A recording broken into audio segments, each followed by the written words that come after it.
Hello students, welcome back to my channel. आप देख रहे हैं स्टडी आईक्यू चैनल। तो आइए बात करते हैं आज के हमारे टॉपिक के बारे में कि आज हम क्या पढ़ने वाले हैं। तो आज हम रसायन विज्ञान के महत्वपूर्ण ऑब्जेक्टिव के बारे में डिस्कस करते हैं। पहला है, आधुनिक रसायन शास्त्र का जनक किसे माना जाता है? तो आधुनिक रसायन शास्त्र का जनक एंटोनी लवोइसिएटर को माना जाता है। अगला क्वेश्चन है, द्रव्य की अवस्थाओं की अधिकतम संख्या क्या है? क्वेश्चन है, द्रव्य की अवस्थाओं की अधिकतम संख्या क्या है? तो इसका करेक्ट आंसर है 5। द्रव्य की अधिकतम संख्याओं की अवस्था 5 होती है। अगला क्वेश्चन है, हवा एक है। तो इसका आंसर आएगा दोनों तत्वों और यौगिकों का मिश्रण। जो हवा होती है वो दो तत्वों और यौगिकों का मिश्रण होती है।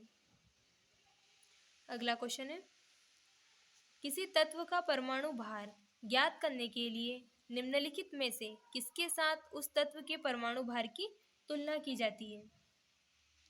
तो उस तत्व के परमाणु भार की तुलना कार्बन से की जाती है। किसी तत्व का परमाणु भार ज्ञात करने के लिए कार्बन के साथ परमाणु भार की तुलना की जाती है।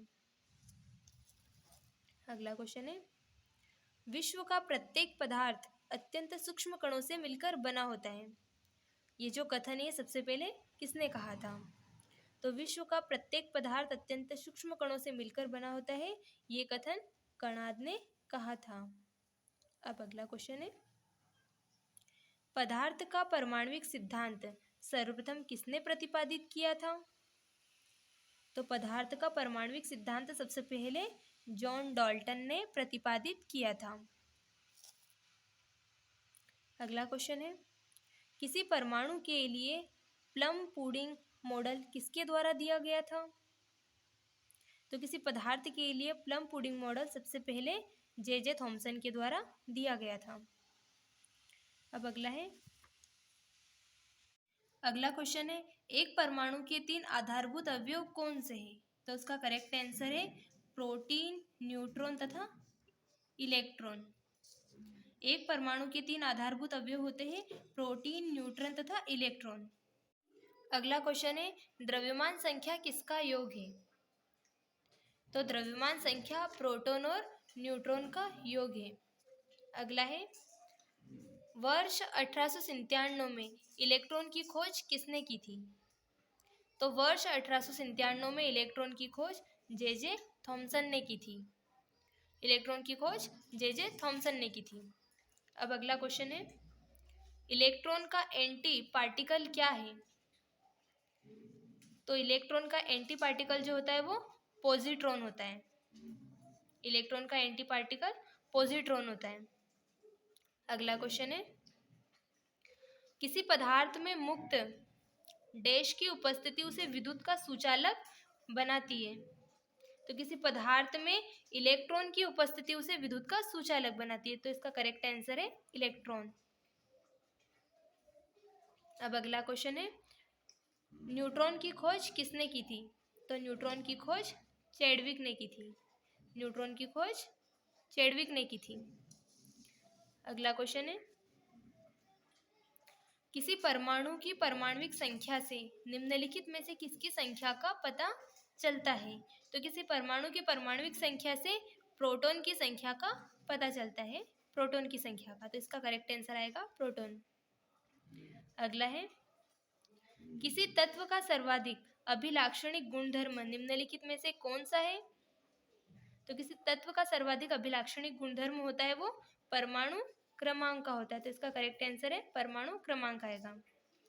अब अगला क्वेश्चन है, रदरफोर्ड का पतले स्वर्ण पर्ण पर अल्फा कण प्रकीर्णन प्रयोग निम्नलिखित में से किसका था? तो परमाणु नाभिक। तो इसका करेक्ट आंसर आएगा परमाणु नाभिक। अब अगला है, कितने प्रकार की क्वांटम संख्या है? तो इसका करेक्ट आंसर है 4। 4 प्रकार की क्वांटम संख्याएं होती है। अगला क्वेश्चन है, परमाणु जिसमें प्रोटॉनों की संख्या समान परंतु न्यूट्रॉनों की संख्या भिन्न भिन्न होती है उसे क्या कहते हैं?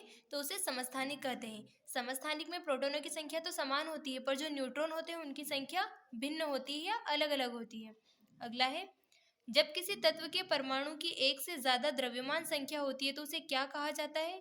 तो जब किसी तत्व के परमाणु की एक से ज्यादा द्रव्यमान संख्या होती है तो उसे आइसोटोप कहा जाता है।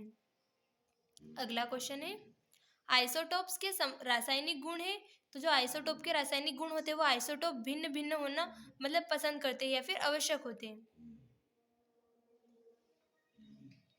अगला है, प्रोटियम, ड्यूटेरियम और ट्राइटियम में हाइड्रोजन के प्राकृतिक रूप से पाए जाने वाले समस्थानिक है। तो इसका करेक्ट आंसर हाइड्रोजन आएगा। जो हाइड्रोजन है इसके प्राकृतिक रूप से इसके अंदर जो पाए जाते हैं वो होते हैं प्रोटियम, ड्यूटेरियम और ट्राइटियम। इसके ऑपोजिट क्वेश्चन भी पूछ सकते हैं, मतलब हाइड्रोजन देके पूछ सकते हैं कि कौन से समस्थानिक है। तो इसका आंसर लिखना है प्रोटियम, ड्यूटेरियम और ट्राइटियम। अगला क्वेश्चन है, समभारकों में डैश होता है। तो समान भार संख्या है किंतु विभिन्न परमाणु संख्या है।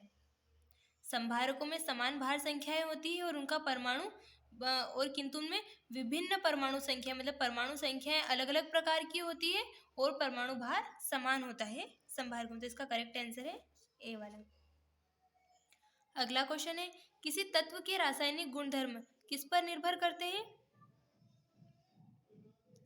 तो किसी तत्व के रासायनिक गुणधर्म तत्व की सबसे बाहरी कोश में इलेक्ट्रॉनों की संख्या पर निर्भर करते हैं। किसी तत्व के रासायनिक गुणधर्म तत्व की सबसे बाहरी कोश में इलेक्ट्रॉनों की संख्या पर निर्भर करते हैं। अगला क्वेश्चन है, रेडियो सक्रियता की परिघटना की खोज किसने की थी? तो इसका करेक्ट आंसर है हेनरी बेकरेल ने। रेडियो सक्रियता की जो परिघटना की खोज की थी वो हेनरी बेकरेल ने की थी। अब अगला क्वेश्चन है, रेडियोधर्मिता का यूनिट क्या है? तो रेडियोधर्मिता का यूनिट क्यूरी होता है। तो इसका करेक्ट आंसर है डी, रेडियोधर्मिता का यूनिट क्यूरी होता है। अगला क्वेश्चन है, रेडियोधर्मिता नापी जाती है। तो रेडियोधर्मिता गीगर मूलर काउंटर के द्वारा मापी जाती है। तो इसका करेक्ट आंसर है ऑप्शन ए। अगला है, रेडियोधर्मी वस्तुओं को किससे बने पात्र में रखना चाहिए? तो रेडियोधर्मी वस्तुओं को सीसा से बने पात्र में रखना चाहिए। तो इसका करेक्ट आंसर है ऑप्शन ए।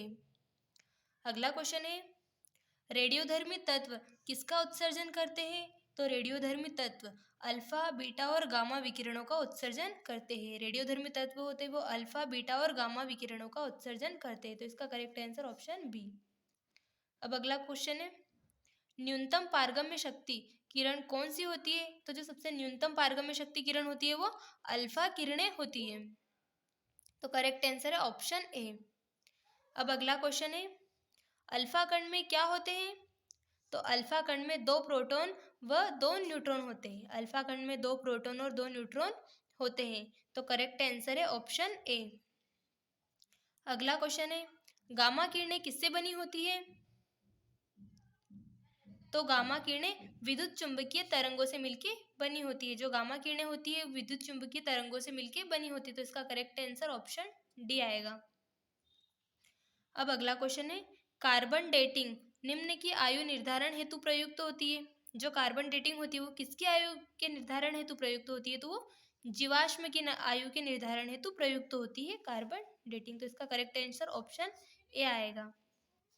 अब अगला क्वेश्चन है, रक्त कैंसर या फिर ल्यूकीमिया की रोकथाम में प्रयोग किए जाने वाला रेडियो समस्थानिक है। तो जो रक्त कैंसर की रोकथाम में प्रयोग किए जाने वाला समस्थानिक है वो है फास्फोरस 32। तो इसका करेक्ट आंसर ऑप्शन सी आएगा। अब अगला क्वेश्चन है, कोबाल्ट 60 आमतौर पर विकिरण चिकित्सा में प्रयुक्त होता है क्योंकि यह उत्सर्जित करता है गामा किरणें। जो कोबाल्ट 60 होता है वो आमतौर पर विकिरण उत्सर्जित चिकित्सा में प्रयुक्त होता है क्योंकि वो उत्सर्जित करता है गामा किरणों को। तो इसका करेक्ट आंसर आएगा ऑप्शन सी। अगला क्वेश्चन है, किस प्रकार की अभिक्रिया से सबसे अधिक हानिकारक विकिरण पैदा होता है? तो जो विखंडन की अभिक्रिया होती है उस अभिक्रिया से सबसे ज्यादा हानिकारक विकिरण उत्सर्जित होता है या पैदा होता है। तो इसका करेक्ट आंसर ऑप्शन बी। अब अगला क्वेश्चन है, परमाणु विखंडन की प्रक्रिया है। तो परमाणु विखंडन की जो प्रक्रिया होती है वो एक भारी परमाणु नाभिक के उपकण की प्रक्रिया होती है। तो इसका करेक्ट आंसर ऑप्शन बी होगा। अब अगला क्वेश्चन है, परमाणु बम किस सिद्धांत पर आधारित है? तो जो परमाणु बम होता है वो अनियंत्रित नाभिकीय विखंडन के सिद्धांत पर आधारित होता है। परमाणु बम जो होता है वो अनियंत्रित नाभिकीय विखंडन के सिद्धांत पर आधारित होता है। अब अगला क्वेश्चन है, परमाणु प्रस्फोटन किसके द्वारा प्रेरित होता है? तो जो परमाणु प्रस्फोटन होता है वो अनियंत्रित श्रृंखला अभिक्रिया के द्वारा प्रेरित होता है। परमाणु प्रस्फोटन अनियंत्रित श्रृंखला अभिक्रिया के द्वारा प्रेरित होता है। अगला क्वेश्चन है, जापान पर गिराए गए परमाणु बमों के नाम क्या थे? तो जापान पर वो जो गिरे थे परमाणु बम उनके नाम है लिटिल बॉय और फैट मैन। जो जापान पर गिराए गए थे परमाणु बम है लिटिल बॉय और फैट मैन। तो करेक्ट आंसर ऑप्शन ए आएगा। अगला क्वेश्चन है, वर्ष 1945 में नागासाकी में गिराए गए बमों में कौन सा विस्फोटक प्रयुक्त किया गया था? तो वर्ष 1945 में जो नागासाकी में गिराए गए बमों में विस्फोटक प्रयुक्त किया था वो था प्लूटोनियम। प्लूटोनियम विस्फोटक का प्रयोग किया गया था। अब अगला क्वेश्चन है, हाइड्रोजन बम किस सिद्धांत पर आधारित होता है? तो जो हाइड्रोजन बम होता है वो अनियंत्रित विखंडन अभिक्रिया के सिद्धांत पर आधारित होता है। तो इसका करेक्ट आंसर होगा ऑप्शन बी, अनियंत्रित विखंडन अभिक्रिया। अब अगला क्वेश्चन है, हाइड्रोजन बम विकसित किया गया था।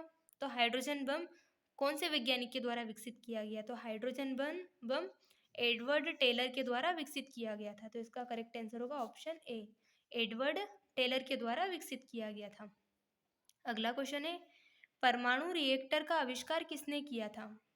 तो परमाणु रिएक्टर का आविष्कार एनरिको फर्मी ने किया था। परमाणु रिएक्टर का आविष्कार एनरिको फर्मी ने किया था। तो इसका करेक्ट आंसर है ऑप्शन डी, एनरिको फर्मी। अगला क्वेश्चन है, नाभिकीय रिएक्टरों की मूल प्रक्रिया क्या है? तो नाभिकीय रिएक्टरों की मूल प्रक्रिया विखंडन कहलाती है। तो इसका करेक्ट आंसर ऑप्शन सी, विखंडन। अब अगला क्वेश्चन है, मूर्खों का सोना कौन कहलाता है? तो जो आयरन सल्फाइड होता है इसे मूर्खों का सोना कहा जाता है। आयरन सल्फाइड को मूर्खों का सोना कहा जाता है। तो इसका करेक्ट आंसर होगा ऑप्शन सी, आयरन सल्फाइड। अगला क्वेश्चन है, घातक जहर साइनाइड का रासायनिक नाम क्या है? तो घातक जहर साइनाइड का नाम प्रूसिक एसिड है। तो इसका करेक्ट आंसर ऑप्शन डी आएगा, प्रूसिक एसिड। अब अगला क्वेश्चन है, पटाखे का विस्फोटक उदाहरण है। तो पटाखे का जो विस्फोट उदाहरण है वो है दहन। मतलब पटाखे फोड़ते समय बहुत ज़्यादा दहन प्रक्रिया होती है, बहुत ज़्यादा धुआं निकलता है। तो इसका करेक्ट आंसर ऑप्शन बी आएगा, दहन। अगला क्वेश्चन है, कांस्टेंटेन तांबे और निकेल की एक मिश्र धातु है। मतलब इन तीनों को मिलाकर मिश्र धातु बनती है। तो इसका करेक्ट आंसर ऑप्शन बी आएगा, निकेल। अब अगला क्वेश्चन है, निम्नलिखित में से किसे हाइड्रोजनीकरण अभिक्रिया में उत्प्रेरक के रूप में प्रयोग किया जा सकता है? तो पैलेडियम को हाइड्रोजन अभिक्रिया में उत्प्रेरक के रूप में प्रयुक्त किया जा सकता है। तो इसका करेक्ट आंसर होगा ऑप्शन डी, पैलेडियम। अब अगला क्वेश्चन है, काला सोना क्या है? तो जो पेट्रोल होता है इसे ही हम काला सोना कहते हैं। काला सोना के नाम से पेट्रोल को पुकारा जाता है। तो इसका करेक्ट आंसर होगा ऑप्शन बी, पेट्रोल। यानी कि काला सोना जो होता है उसे पेट्रोल को ही काला सोना कहा जाता है। तो आज के ये हमारे थे विज्ञान के इम्पोर्टेंट ऑब्जेक्टिव।